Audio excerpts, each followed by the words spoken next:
नमस्कार किसान भाइयों। तो जब भी किसान खेती करते हैं, चाहे सब्जियां लगाते हो, चाहे बागान लगाते हो या चाहे फसलों की खेती करते हो, तो उनमें दवाइयों का यूज़ तो होता ही है। तो जब भी आप मार्केट से दवाइयां लाते हैं तो जो दवाइयां होती हैं उनके डिब्बों पर 3 प्रकार की डेट होती है, आपने देखा होगा। तो सबसे पहले एक होती है मैन्युफैक्चरिंग डेट, दूसरी होती है पैकिंग डेट और तीसरी होती है एक्सपायर डेट। मतलब एक्सपायर डेट वो कहलाती है जिसका उस दिनांक के बाद में आप उसका यूज ना करें, क्योंकि यदि आप उसका यूज करेंगे तो शायद उसके रिजल्ट कम हो सकते हैं।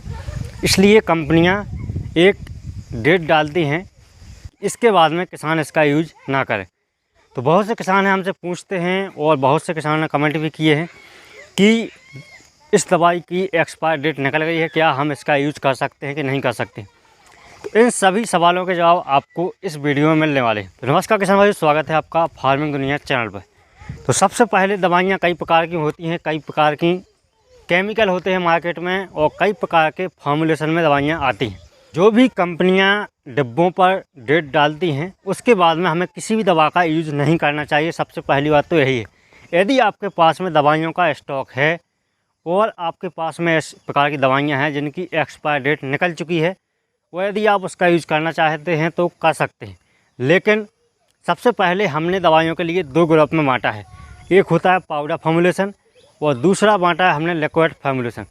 जो पाउडर फॉर्मुलेशन वाली दवाइयाँ होती हैं जो कि ग्राम में नापी जाती हैं, चाहे पाउडर हो, चाहे दाना हो, चाहे कुछ भी हो, लेकिन जो ग्राम में नापी जाती हैं उसके लिए हमने रखा है पाउडर फॉर्मुलेशन वाली दवाइयाँ। और जो लिक्विड फॉर्मुलेशन वाली दवाइयाँ होती हैं, चाहे ईसी फॉर्मुलेशन हो, चाहे एससी हो, किसी भी प्रकार का फॉर्मुलेशन हो जो कि पानी जैसा हो, दूध जैसा हो, उन सभी के लिए रखा है हमने लिक्विड वाली दवाइयाँ। तो सबसे पहले बात कर लेते हैं पाउडर फॉर्मुलेशन वाली दवाइयाँ। यदि आपके पास में पाउडर वाली दवाइयाँ रखी हैं, पाउडर फॉर्मुलेशन वाली, तो उसके लिए आप लगभग 6 से 9 महीने तक यूज कर सकते हैं। आपको 80 से 90% रिजल्ट उसके मिल सकते हैं।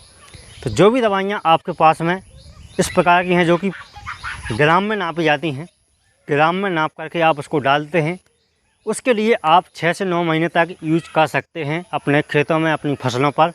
उसके रिज़ल्ट आपको सामान मिलेंगे, 80-90% रिज़ल्ट आपको मिलेंगे ही। इसके बाद में जो दवाइयाँ लिक्विड फॉर्मुलेशन में आती हैं, जो हमने दूसरा प्रकार रखा है, वो भी आप ml में नापते हैं जिन दवाइयों के लिए, उनका यूज आप 3 महीने तक कर सकते हैं एक्सपायर डेट होने के बाद में। यदि 3 महीने तक आप उसका यूज करते हैं तो आपको रिज़ल्ट सामान्यतः मिलेंगे, 80-90% आपको रिज़ल्ट उस दवाई के मिल सकते हैं। तो इस प्रकार से आप जो दवाइयाँ ml में नापी जाती हैं उनके लिए आप 3 महीने तक यूज कर सकते हैं एक्सपायर के बाद, और जो दवाइयाँ ग्राम में नापी जाती हैं उनके लिए आप 9 महीने तक यूज कर सकते हैं, आपको रिज़ल्ट बराबर मिलेंगे। इसके बाद में यदि आपके पास में कोई फंगिसाइड है, इंसेक्टिसाइड है या खरपतवार नाशक है, तो इनमें से आपको कौन सी दवाइयों का यूज करना चाहिए। तो चाहे इंसेक्टिसाइड हो, चाहे फंगिसाइड हो, चाहे मकड़ी नाशक हो, कुछ भी हो, आप यही जो नियम है पाउडर फॉर्मुलेशन और लिक्विड फॉर्मुलेशन, इसका यूज करके आप इसका यूज कर सकते हैं। इसके अलावा यदि आपके पास में कोई खरपतवार नाशक दवा रखी है, चाहे वो किसी भी फॉर्मुलेशन में हो, तो आपके लिए थोड़ी सी ध्यान रखने वाली बात यह है कि जब भी आप कोई भी हार्बिसाइड डालते हैं अपनी फसलों में, तो खरपतवार नाशक दवाएं 2 प्रकार की होती हैं। एक होती हैं सेलेक्टिव और एक होती है नॉन सेलेक्टिव। मतलब कुछ दवाएं ऐसी होती हैं जो कि फसल को छोड़ देती हैं, खरपतवार को नष्ट करती हैं, और कुछ दवा खरपतवार नाशक ऐसी होती हैं जो कि एक तरफ से सभी को नष्ट कर देती हैं। तो जब भी आप नॉन सेलेक्टिव हार्बिसाइड डालते हैं तो उसके लिए आप 9 महीने तक, 1 साल बाद भी डाल सकते हैं एक्सपायर के बाद में। नॉन सेलेक्टिव मतलब जो कि सभी प्रकार के खरपतवार और फसलें सब नष्ट कर देती हैं, उसके लिए तो आप डाल सकते हैं। लेकिन यदि आप सेलेक्टिव हार्बिसाइड लेते हैं जो कि आपको फसल बचाना है और खरपतवार नष्ट करना है, तो इस प्रकार की दवाएं आप लगभग 2 से 3 महीनों के बाद में यूज ना करें तो बहुत ही अच्छा है, क्योंकि यदि आप फसलों में इसका यूज करते हैं तो आपको उल्टा रिएक्शन भी मिल सकता है। तो इस प्रकार के केमिकल जो कि सेलेक्टिव हार्बिसाइड के अंतर्गत आते हैं, उसके लिए आपको यूज नहीं करना चाहिए 2 से 3 महीने के बाद में। इसके अलावा यदि कुछ दवाइयाँ ऐसी भी हैं जिनकी एक्सपायर डेट 1 साल से ओवर हो गई है, 8-9 महीने से ओवर हो गई है। तो उनके लिए आप क्या कर सकते हैं कि उनके लिए आप फेंकें ना, उनकी आप ड्रेंचिंग कर दें। तो कुछ नहीं से कुछ अच्छा है कि आपको 10-20% रिजल्ट ही मिले, तो भी आपको रिजल्ट फेंकने से अच्छा है कि आपको थोड़ा बहुत उसका रिजल्ट मिल जाए। यदि आपके पास में कोई हर्बिसाइड रखी है तो उसके लिए आप कहीं पर गड्ढा खोद करके उसमें पूरी डिब्बे को खोल करके उसमें कुड़ेल दें और डिब्बा उसी में डाल दें और उसको मिट्टी से दबा दें।